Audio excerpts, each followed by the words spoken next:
Ladies and gentlemen, boys and girls, it is Tuesday, May 13th, 2014.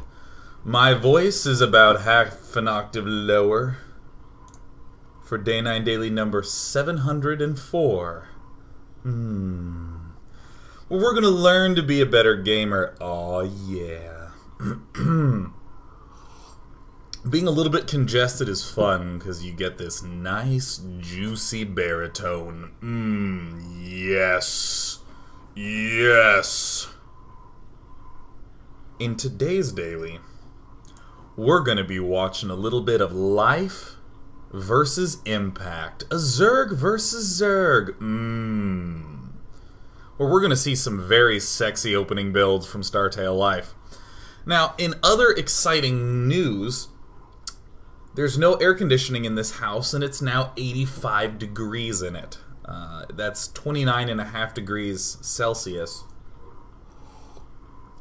Oh my god, it's unbelievably hot in this area. So you're going to see some glisten. And that's the way it's going to be. I think first and foremost, I'm going to go ahead and turn off this fan that's running very loudly in the back. And while that's going on, I'm going to tell you what the topic for Fun Day Monday is. There we go. You must play a game with Protoss where every single attack that you do,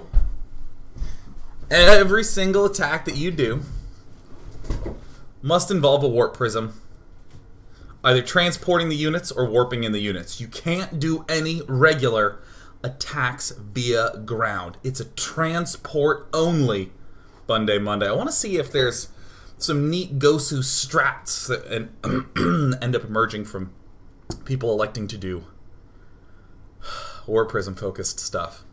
Now in other news, I'm also realizing how difficult it is to focus when I'm just so hot. And I did mean it like that. Unreal. Oh. Jesus. Oh my god. Okay, I think we're going to be able to go into game number one. But before we do, I want to talk a little bit about the matchup of Zerg versus Zerg as it used to be, as many people are still sort of carrying it over. Zerg versus Zerg used to be a matchup about everybody defends, and then roaches! And it was very much so a defend until layer. Until some of those key upgrades like +1 attack or the Roach Speed upgrade finished. Those are critical upgrades because with Roach Speed done, you're guaranteed to be able to retreat safely. If you don't have Roach Speed done, you lose to someone who does have Roach Speed. And the +1 attack allows your Roaches to kill Zerglings in 2 hits instead of 3. I'll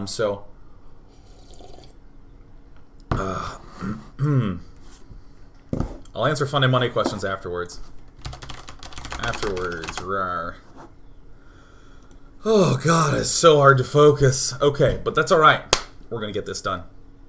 For the most part, what the Zerg vs Zerg matchup was about, again, was the delay till Roach play. But what's really exciting to me is how Startale Life and many other Zerg players are doing big aggressive moves in the opening in order to get some sort of nifty edge, like getting an extra base, and then doing subsequent speed-focused follow-ups. So what I want to do is check out this first game on Habitation Station. This is one that's going to showcase one of the weirdest builds in the entire set. So I wanted to begin with it, so that way I can sort of raise your fancy of cool builds in this matchup. Now this is a map that I like to talk about as being one where you can do something aggressive and then take a gold. But what does that look like in this matchup? First and foremost, Startale Life is going for the ultra incredibly early pool, like 8 pooling. It's I would describe it as only acceptable to do this on a 2-player map. Habitation Station in particular does not actually have the best formation at the front to be able to set up a nice offense. Once the hatch is here, it's pretty straightforward to block off this choke. And of course, defensive structures here block the natural expansion and the ramp. So we'd normally say, oh yeah, aggressive plays are really weak on this map. So it's a particular kind of aggressive play that we're looking for. And it's one that's fast and contains. And I want to emphasize that the contain part is directly related to the speedy part. If you have a really fast army, you can contain with a smaller army. If you have 12 speed Zerglings, and they have only slow lings, it doesn't matter for them. They can try to move out with 20 slow lings, and you can just go around with your speed lings. So those are the big contain plays that we want to go for. So life is going to do something in a very funky order. Here we go. Here we go. Thdoink. Pool. Lings coming on up. And what we're also going to see is that Impact is going for a pretty conservative pool play. He's going for the 14 pool. And it's non-stop lingage until a queen can come out. And again, it's, I would claim, very easy to become scared and to say, man, I want to do some economy focus. But I'm staying slow at this point in the game so we can really see exactly how these timings end up working out and sort of what makes it so special. Building all the way up until 17 supply, and then the extractor comes down. Notice again, there's still only 8 workers here. There's no new ones that have been built since we could build Zerglings. And we see the direct effect. Doink. So, what's something that we can conclude very comfortably as life? We'll always have the Zergling lead. Let's take a look in a very explicit kind of way. These Zerglings arrive when these 6 Zerglings get started. And then these 2 Zerglings are actually the important component to the timing. There's a lot of early pools like Extractor Trick 11 pools or Extractor Trick 12 pools. On some maps, even 10 pools have this facet to them, where these 6 Zerglings arrive at almost the same time as these 6 hatch. But what we're noticing is that life has 8 Zerglings at the time that these 6 are going to hatch. And these ones are a little ways off. So we're actually always going to have a lead by 2. Forcing a cancel. Or a pretty severe drone pull. Of which both wind up happening. So in this unit's lost tab, we see it's just a ling from each that's been lost and a cancel. And we can already start to see a little bit of the value coming in. But this is the moment where I would say life is dead. He has 8 drones to 15 drones. Sure, he's starting to mine gas. But, I mean, 8 drones seems very gross. Once these go into gas, that's when we see Startail Life begin to actually produce more drones.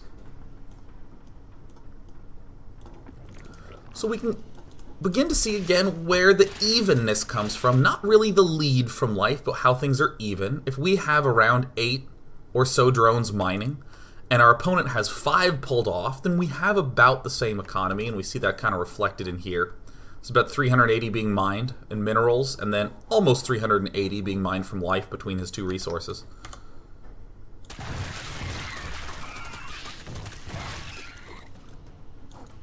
And you do have to have Pro Gamer S-Class control and all that stuff for this to be able to work out right. But look at this, still no expansion. Pretty nuts, eh? All the while building nothing but drones, like way deep into Zergling production. Of course we see 8 here and we see 6 there, that means 14 have been built by life, which is quite a lot. So then we get to this point here.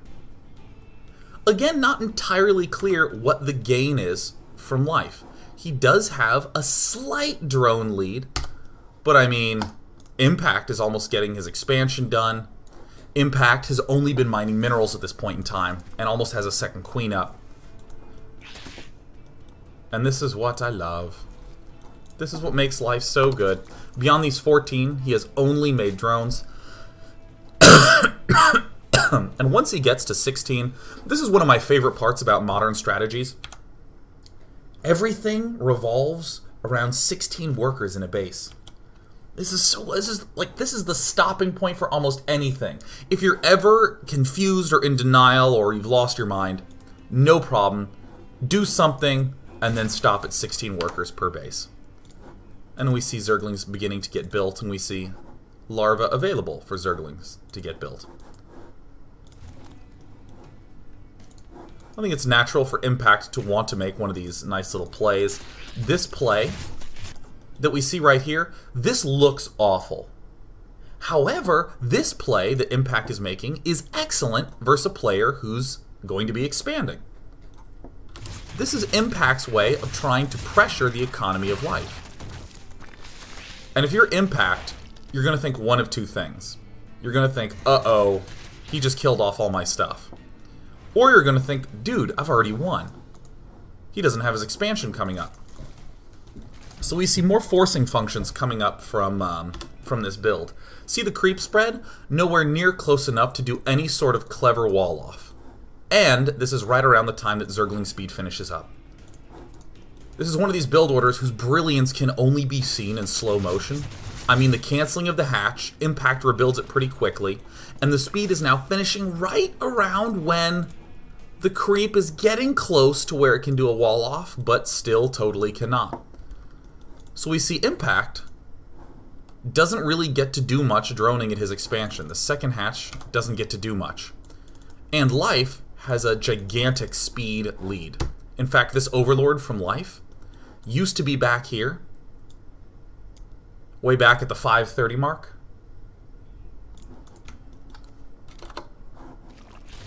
And this is right when this counterattack is moving in. Zergling speed is all attack. And now he's checking. How much of a speed lead do I have? From the moment a geyser starts till the moment speed is finished for Zerglings is about 3 minutes. So this is great. Life just has... He just has all the freedom in the world and is still making Zerglings, still trying to delay the gas. Because soon enough, Life's going to have an expansion up.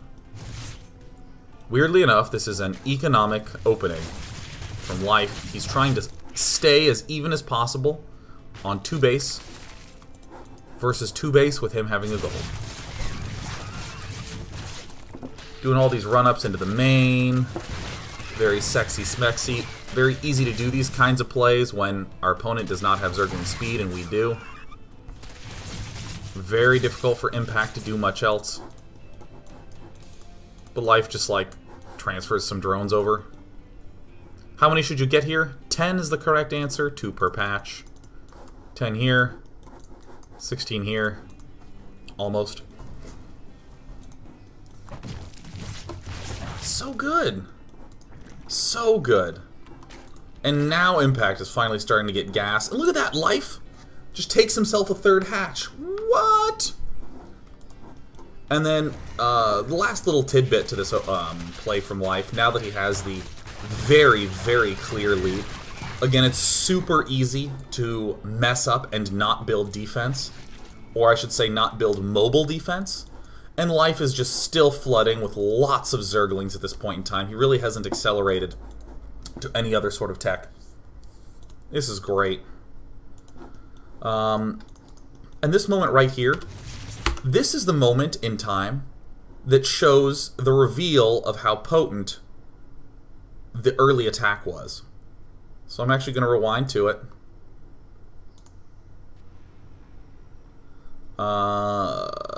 Oops. There we go. 310.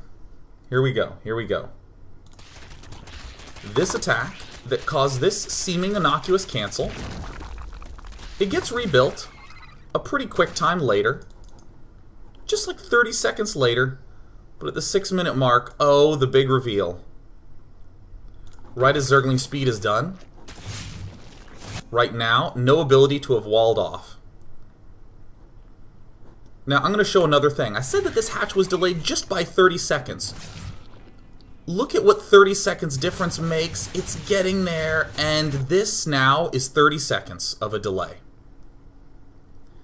Creep spread 30 seconds ago was just to here.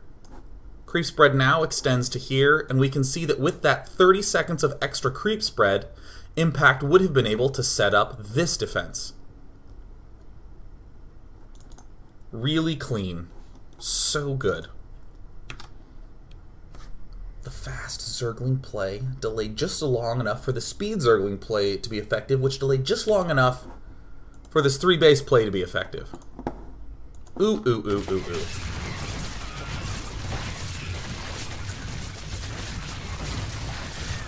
And this is what happens if you can't deny the hatch, if you can't break through. So even though it looks like life is being wasteful, he totally is. He's being very wasteful with those Zerglings in the absolutely correctest way. Because as we can see, his mineral income is just way higher. So it's okay for him to be slightly wasteful. He has more larvae, more income, and goes for the most insanely aggressive, long form. Lots of lings into lots of speedlings, into lots of banes and zerglings and whatnots, and just crushes forward. Like a sir. Now, I think a reasonable question might be, what if life couldn't quite break this defense? Let's say Axiom had, or excuse me, Impact had everything set up just right, and life couldn't break through. What should he do then? Instant layer Roach Warren, start massing roaches without speed, and focus on getting the speed upgrade first. And then he can simply out-roach Impact, who's wanting to be going for something more heavy, upgraded roach-centric. Life won't have the speed roaches first, Impact will have the speed roaches first, but Life is going to wind up with more roaches because he has 3 bases.